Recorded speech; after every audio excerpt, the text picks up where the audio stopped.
près de 5 milliards yose n'inzahabu zashowe gusa inzahabu zonyene nuko bwa bimwe vya casterite vya colta vya wolframite n'ibindi nta na hamwe muri budget biri n'inzahabu zonyene gusa mubyumve neza yamakamye tubona ko mazunguruka hariya nta namwe ngaha ariko nta murabizi ko atazabu zogenda amakamye kujya ibyo murabizi turakenera ko muri leta badusigurira amafaranga yazijya kamiyari iki ni cambere kijanye n'inzahabu no Butare muri rusange ikintu mucandike neza hinjiye donc leta yaritegereje ko azokwinjira 26 miliyari mugabo hinjiye 5 miliyari 655 non pardon million ndasubiramo nanje mpinduke ndasubiramo 5 milliards 655 millions contre 26 milliards kuri izo secteur minier ikimucumve neza muzoca mugana mutubariza bati tunajya makamyo girirwa razunguruka amafaranga nona jari kuba keyo kirakora igihe rero umusitwaye atumvirizwa adahabwa ikibanza bica bigora ndaba kandi karo gasanzwe twebwe tumaze imyaka irenga 3 dusaba gukurikira bije mu namashinga amateka nagenda kubwire ko twasabye urusha kuva kera muri namashinga amateka baranse mwe mumva ibyo bintu bishoboka mu namashinga amateka ntiwinjira none yo ni mashinga amateka idafise abanyagihugu abenegihugu batagira accessibility kuri yo ni namashinga amateka iserukirande ivyo rero nagenda babwire kugiye muri ministère des finances ugiye muri parlement ugiye hano rose ntamwe yemera kwigura mugabo kubera hari abantu bazi ivyo dukora barabiduha d'une manière contournée mugabo siko byagomba kugenda uburundi rero bufise amanota 8 kwijana mu byerekeye ibi bya transparence budgetaire uburundi abarundi bakunda gukora mu gipfungu abantu bari muri leta ntibashaka ko dushikira ivyo bintu ngo tubikora muri buno buzima umuntu wese yifuza kubaho neza ukubaho neza no kuba ahantu heza ukuba ahantu heza bituma urota neza indoto ziterambere abantu benshi bamavuga ko umukiriya ari umukwe none ni gute umukwe yorazwa ahantu atari heza ibi rero hari uwabimenye kare maze abategurira maison de passage nziza y'akaroruhore n'inzu nziza igezwe hiri mu rupango rwiza cyane ishobora no kwakira umuryango wose ifise ivyumba vyiza kandi bisukuye biremwe ibintu byose wokenera ibaze n'ahantu hatuje hatuma uruhuka neza umutekano waho wizewe amasaha yose kandi rero ntunagira ubwoba bwo kwakira abashitsi kuko barabateguriye yindi nzu bita annex nayo nyene ikwije vyose bikenewe ngaha uzoza na valizi yawe yonyene kuko ibindi vyose vyankenegwa birahari iyi maison de passage rero iri mu Kanyosha hepfo yo kwanica yezi kugindwi aha kayaga katanganyika kagucijya nino hamagara kuri zino nimero kuko bashobora kuyigutanga akamenyetso guteranya rimwe amajana 38 amajana 368 icenda amajana 11 ubaheza ukarota neza nagira ndabashimire cyane bimwe bivuye ku mutima ukungene mwigoye mukaza ngaha mwabino bikogwa ni bikogwa nkuko mubizi mwaronse ubutumire bijanye niki kogwa kiraba itegeko rigenga amafaranga leta ikoresha iyo rero bavuze itegeko rigenga amafaranga leta ikoresha mwumve yuko baba bavuze ubuzima bw'igihugu muri rusange nibijya mwumva abapolitisi baguma bavuga ajya amadisikuru mwumva mu bisanzwe abahinga bakurikirana ibya bije bavuga bati bije amafaranga leta ikoresha ni cirore wirabamwo biciye mu biharuro kugira ngo ubone ingene leta ashatse kuvuga leta ni guverinema kuko hari abantu bitiranya guverinema na leta twebwe tuvuga guverinema ucuraba ingene guverinema yiyumvira irota mu bwenge ivyo mumaze mu bishire mu mutwe abapolitisi barashaka kuvuga ibintu byose bashaka mubagira ngo ubone ivyo bavuga ko bihuye n'ukuri ucuja muri budget ukavuga uti mbega niko uravuga nivyo aha rero nivyo tugomba turabire hamwe kuri rimwe na rimwe abapolitisiye hari igihe bavuga indimi zitatu mbere washaka bakavuga na 10 bo biranakunda ko umuntu afise ururimi rumwe ashobora kugira indimi zitatu mu kanwa kamwe ivyo rero ni ibintu atari byiza na gatoyi kuko ivyo binyuranye na kimwe twita l'éthique politique. L'éthique politique isaba kugira ico bita alignement entre la pensée, la parole et l'action. C'est ça l'éthique politique. Rero nagomba imbere yuko nja mu bintu birebire mbaze vuga ama principe. Kuko budget il repose sur des principes. Kandi izo principe ni universelle. Si principe ziraba barundi gusa. Ugiye muri Amerika usanga arizo, ugiye muri Europe usanga arizo, ugiye muri Asia usanga arizo, c'est ça le même principe.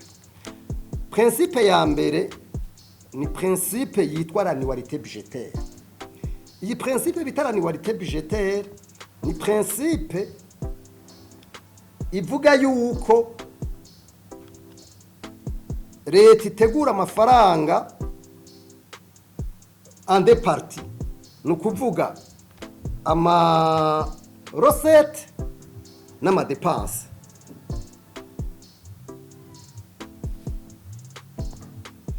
Donc ama recette n'ama dépense ivyo rero kandi bitegerezwa kuba bingana.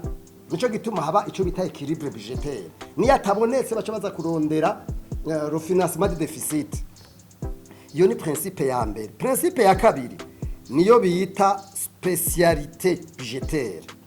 Spécialité budgétaire bivuga yuko amafaranga inama nshinga amateka yatoye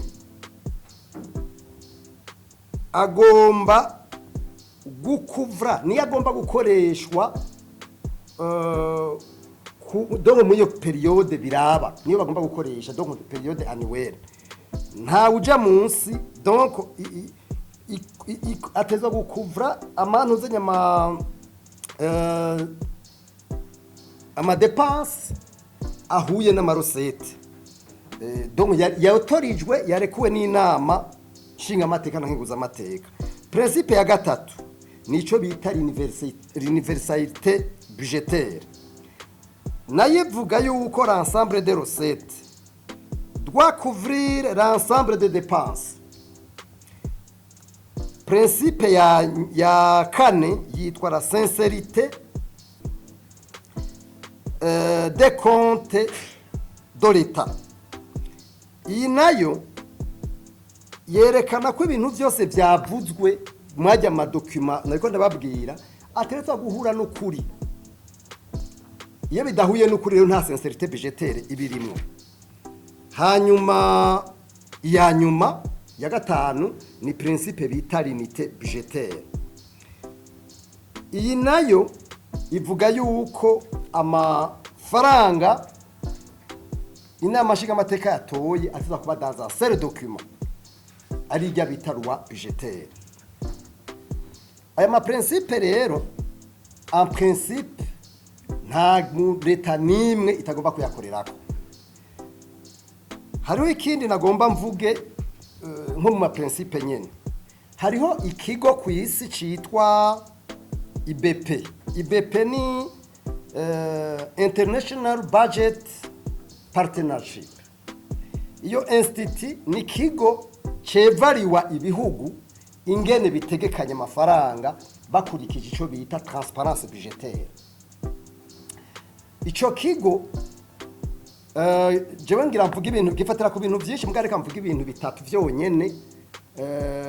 Uburundi ku Burundi muri budget 2025 ingene vyagenze ku kintu kijanye ndabona ubu uya ikintu mu kwisi yose kandi Burundi bwaravyemeye butora ico bita budget citoyen. Budget citoyen ni ukuvuga n'amafaranga azasonera umunyagihugu umwenegihugu kandi kigashimikira kw'ico kintu twita les préoccupations z'umunyagihugu. Rero iyo transparence budgétaire donc inuze ya mbere nico twita la transparence budgétaire. Transparence budgétaire ni ukuvuga wewe uri mu journaliste jewe nk'umusitwaye ngomba kuronka uburenganzira bwo kumenya ukungene amafaranga irategura ahuye n'ivyavuzwe. Iyi rero muri raporo yakozwe muri l'année 2025 vyerekana yuko Burundi kwico kintu cha transparence budgetaire bufise 8% w'ipursa. Ibi bintu rero ubibonera hehe? Ndabaha akaroro gasanzwe. Urabona aya madokima tuko turakoresha kugira ngo tuyaronke twayazanye nk'abayivyi. Leta barayinyagije bakagira ivyabo ntushobora kuyashikira na gatoya. Pourtant handitswe yuko imbere abasitongo twe tubutwa ko duserukira donc turi desitwaye twishize hamwe tugira uburenganzira bwo gushikira mu madokima kuva kuri lettre de cadrage budgetaire. Muravyumva? Ivyo rero nagenda babwire kugiye muri ministère des finances ugiye muri parlement ugiye hano rose ntamwe yemera kwiguha. Mugabo kubera hari abantu bazi ivyo dukora barabiduha d'une manière contournée. Mugabo siko byagomba kugenda. Uburundi rero bufise amanota 8 kwijana mu vyerekeye ibi vya transparence budgetaire. Uburundi abarundi bakunda gukorera mu gipfungu abantu bari muri leta. Ntibashaka ko dushikira ivyo bintu ngo tubikore. Hanyuma hari yindi principe bakoreyeko nico bita participation du public. Nukuvuga ingene abanyagihugu bashikirize ivyumviro vyabo mu bijanye no gushiraho itegeko rigenga amafaranga leta ikoresha. Ibi rero navyo amanota bifise n'ubugesera bifise ubusa. Nukuvuga yuko nta munyagihugu numwe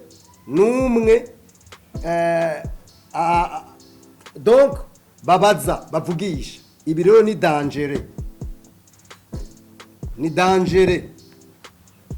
bituma igihugu gishobora kuma gihenebera mu bintu byacagomba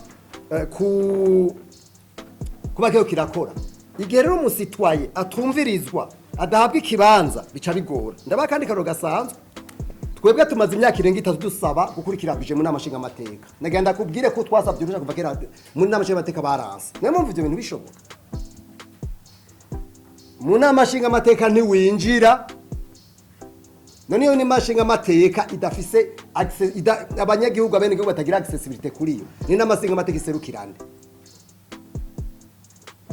Ibi rero ndababwica ukuri n'ibintu bibi cyane ku bintu byijanye na la gouvernance budgétaire.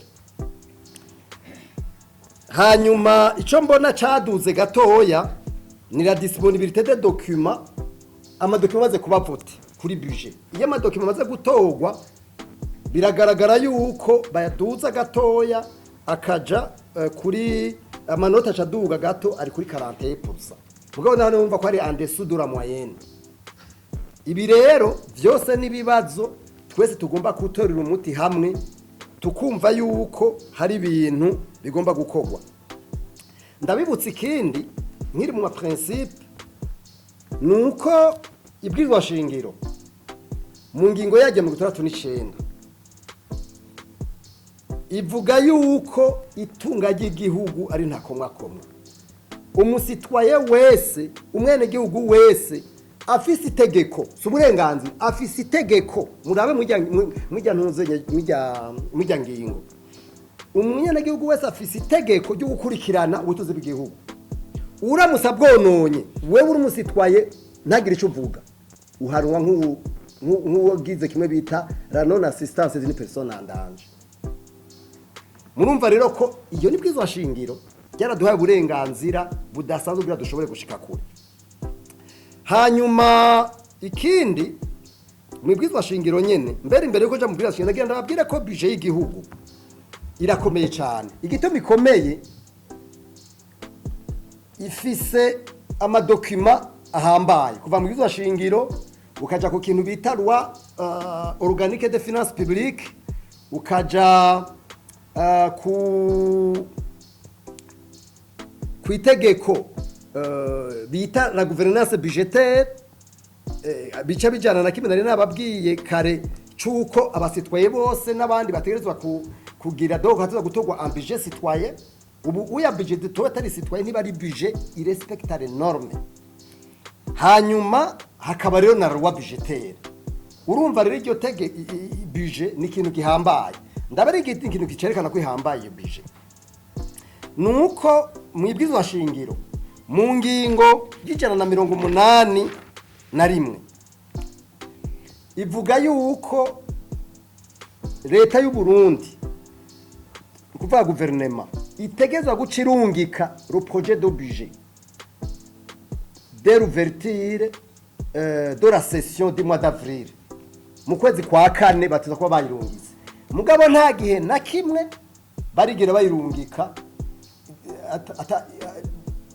bayirunga hasigaje quelques semaines iminsi yose et pourtant la constitution ivuga ko atakuyirungika mu namashinga amateka 3 mois avant ivyo rero jewe ndabasabe mutubariza abashinga amateka ko atakintu na kimwe barigera babivuga ko kandi la constitution est systématiquement violée par le gouvernement mu kurungika itegeko yacerewe kandi ngene ko babivugako ikironi kikwereka yuko iri tegeko ari tegeko rihambaye cyane twese twagomba kumva yuko tugomba kugiramwe uruhara hari yindi ngingo ihambaye nagomba kuvuga ni ngingo y'182 mu bisanzwe iyi ngingo y'182 ari ne ya gatatu ivuga yuko iyi namashinga amateka yabonye yuko leta yarenze amategeko mu gutanga ivyangombwa hakiri kare kugira ngo loi budgetaire be analyse hakiri kare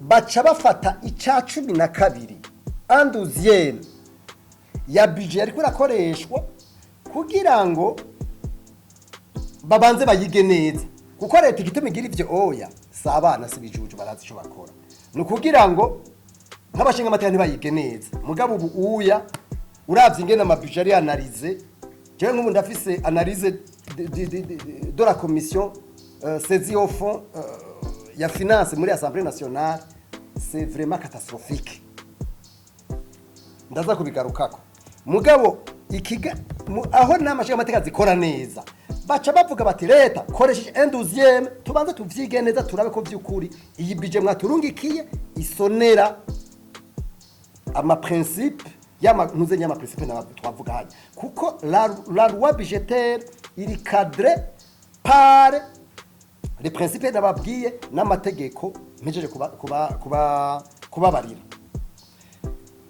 ivyo rero ni ibintu bijanye n'ama principe nagomba imbere yuko nja ku bintu bindi ndababwire indi principe ihambaye imbere yuko inama nshinga amateka itora itegeko ry'amafaranga izokoresha mu mwaka ukurikira ibanza kugira audit à travers la loi de règlement et compte rendu budgétaire ikaraba yuko itegeko yatoye antérieurement mu mwaka waheze by'ukuri amafaranga yakoze neza harimo n'ibyo bavuze babikoze ariko naganda nico kintu ndababwiye cyitwa loi de règlement et compte rendu budgétaire mugabo naganda babwire yuko d'abord ama loi de règlement et compte rendu budgétaire y'imyaka nk'itanu leta ntiyigeze yatanga kandi namushatse kandi ntakigeze bivugako ico mubanze mu vyumva iryo deja ni kosa grave mugabo leta nta kimwe bivugako murumva rero ko ico kintu naco nari kintu gihambaye ikigira kabiri kwibi nyene bya loi de règlement et compte rendu budgétaire ugiye kuraba ibintu leta itegekanya reka nk'ubu uya amafaranga loi de règlement et compte rendu budgétaire y'umwaka muri loi organique de finances publiques twebwe ngabo nivyo tubona ko leta yashatse kuyorohereza bavuga yuko ngo bayitanga 6 mois après nukuvuga ko baca bayanaliza kuri l'année suivante nk'ubu uya rero inama nshinga amateka yanarije loi de règlement et compte rendu budgétaire ya l'année y'umwaka wa 2024-2025 iyi rero yiravye nshaka kugaruka ku bintu bimwe bimwe sinifuza kuja mu bintu byinshi kuko ritwova ngaha loi budgétaire ni kintu kinini kashaka gukoresha amajambo yumvikana kugira ngo namwe muze kubishirikiza bene gihugu cyane cyane dufate kumwe n'ababwira kare leta yacu ivuga amajambo menshi mugabo mu by'ukuri adakuye n'ukuri ko nababwiye abanyepolitike kugira ngo umenye ko ibyo bavuga biri mu kuri uja kuraba ibiharuro nturabajya amajambo ya politike uyu uraba ibiharuro. Aha rero nagomba fatire kuri loi de règlement et compte budgétaire ya budget 2024-2025 kuko niyo bagize ko analyse yonyene. Yindi nayo urumva kwitarahera. Ubwa mbere tuje ku gisata cyo Butare, mwese murabizi murumva yuko abantu batwara goma guti Ubutare ni mama wararaye buca twogorora n'amakamyo akazunguka mu gisagara makabibona. Mugabo nababwiye discours umunyepolitike avuze kiwe ndayirabira mu biharuro sindayirabira mu majambo ya politike. Muri uyu mwaka wa 2000 niho bari bagerageje kwihangana barategekanya amafaranga menshi.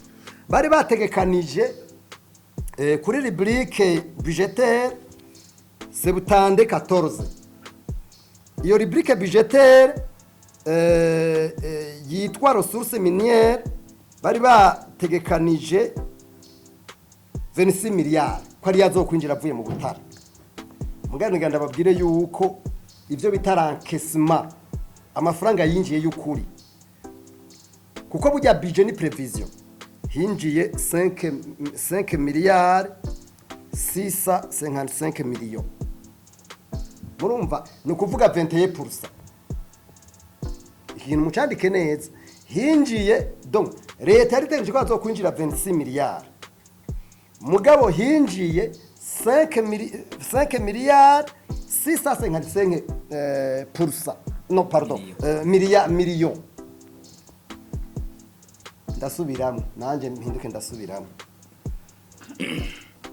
5 miliyari 655 millions contre 26 miliyari kuri izo secteur minier.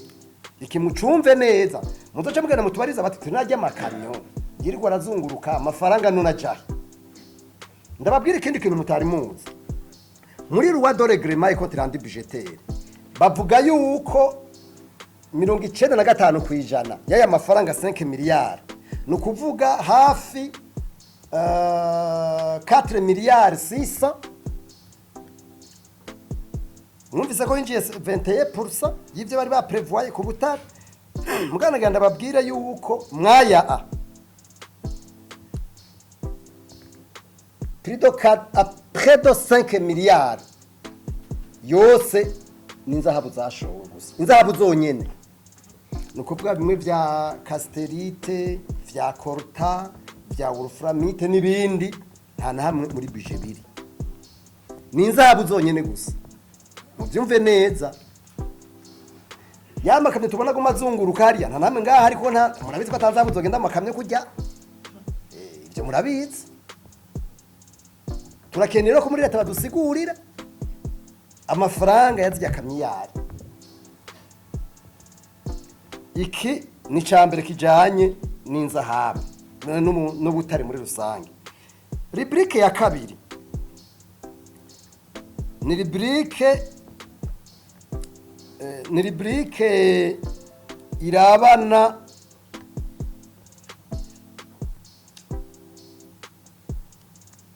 ni rubrique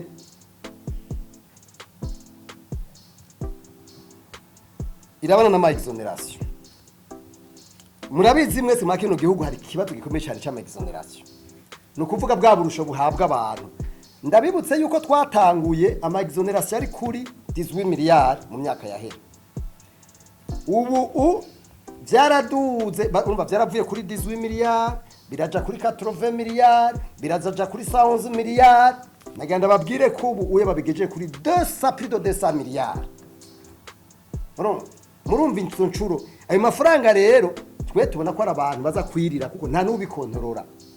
Ibi bintu rero ni ibintu by'ukuri biza gutungisha kw'abantu mu gihe abanyagihugu muri rusangi batariko baratera imbere. Ibi bintu by'ama exoneration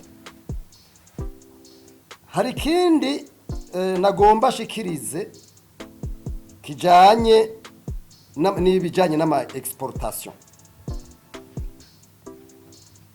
exportation ni ukuvuga bijya bintu bishogwa hanze hari hategekanijwe amamiliyoni 939 mugana genda babwire yuko hinjiye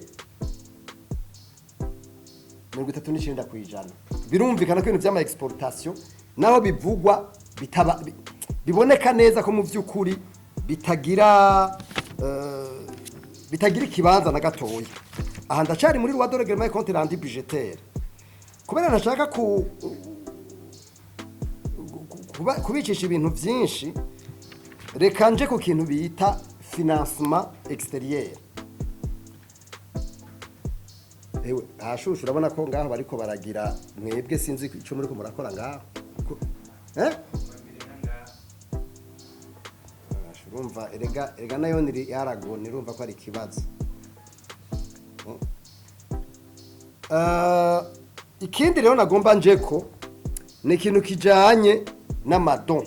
Ibironda biteba ko gose. Mu bisanzwe budget général de l'État igizwe n'ibipande bitatu. Donc igice ca mbere na marosete intérieure. Igice ca kabiri ni financement avec don ou hors don. Nukuvuga ajya amafaranga abafashanya n'igihugu baduha hamwe n'abajya amafinancement atangwa na berbe nayo leta iza gusaba mu mabanki amadeni. Hari ikintu giteye ubwoba rero ngaha ayi muri mu mafaranga leta yari yarategekanije ko abavyifasha bazoyiha ibyo bita les dons sur les projets n'amadons budgétaires. Ayo mafaranga yari amafaranga menshi cyane, yari hafi 1500 miliyari. Don budgétaire yari 362 miliyari. Murumva don budgétaire 362 miliyari. Ariko nagenda gure ko tani faranga nari mujinjiye. Nta faranga nimwe ryatanzwe. Mwe bari bateganije handitse ko taux de réalisation 0%. Kubijanye na dossier projet. Dossier projet no kuvuga ama projet abantu bari baje bafashanya n'igihugu. Amafaranga yinjiye hari prévu 1094 miliyari. Urumva 1094 miliyari. Urumva amafaranga ni menshi cyane. Amafaranga yinjiye ni 29% ku mafaranga yategekanije. Iki ni kibazo gikomeye. Nta gihugu na kimwe ndababwiza ukuri. Nta gihugu na kimwe gishobora gutera imbere gitezwe imbere n'ibintu bibiri. Ico bita la production intérieure hamwe na financement extérieur. Ibyo bintu bibiri birakorana. Muzogere mubaze na Europe igihe cy'intambara, inyuma y'intambara ya kabiri y'isi yose, irafari le plan Marshall. Le plan Marshall kugira ngo ushobore kuba realize barinze